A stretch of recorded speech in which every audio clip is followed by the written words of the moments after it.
Dear family, friends, and colleagues, I'm Richard Solomon. This is my life partner, Jackie Saunders. And this is episode number 30 in our series, Enhancing Human Relations Through the Fourth R, the relationship skills. Now, in the previous episode, we discussed how to prevent others from playing the I'm okay, you're not okay game. But in today's episode, we're going to talk about the importance of being present in a relationship. Now, Jackie and I will describe different situations where being present and not necessarily talking, but just being there for some other person is what one really needs to do. Now, I'll give an example first. Now, you may know that for about 28 years I served as a cantor.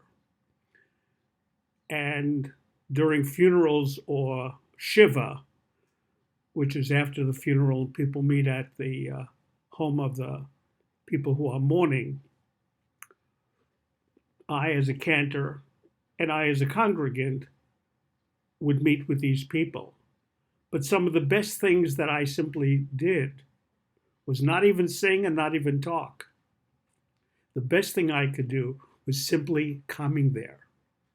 Now, we also know that there are people who, during difficult times, don't want to be there for a variety of reasons.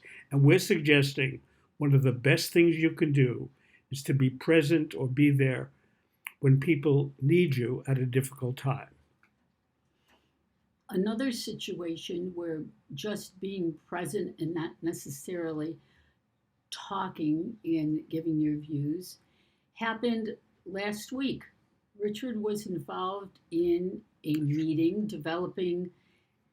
a um, developing a program that he was trying to get started. He spoke with many people about it, and finally was able to get a group of people together.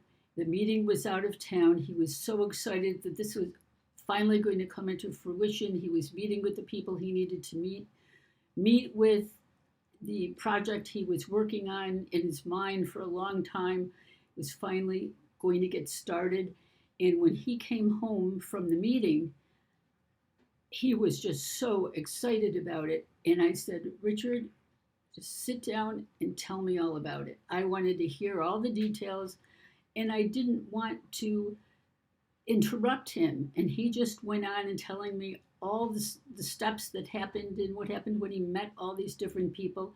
And I was just so excited to hear about it. And Richard, what was your reaction to that, to my reaction? It was so validating. It was so helpful to me, so joyful, so reinforcing, so affirming. That's, I just love the fact that you just wanted to hear about this great experience I had with these folks I talked to. Now, another time when it's important to just be present with a friend or a special person in your life is enjoying nature.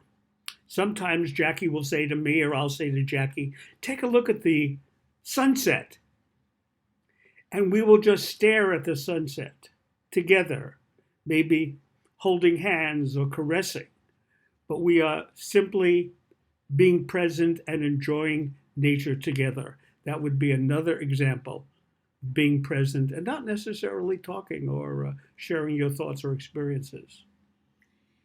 Now, this next situation where um, being present and not necessarily talking, unfortunately, has happened several times.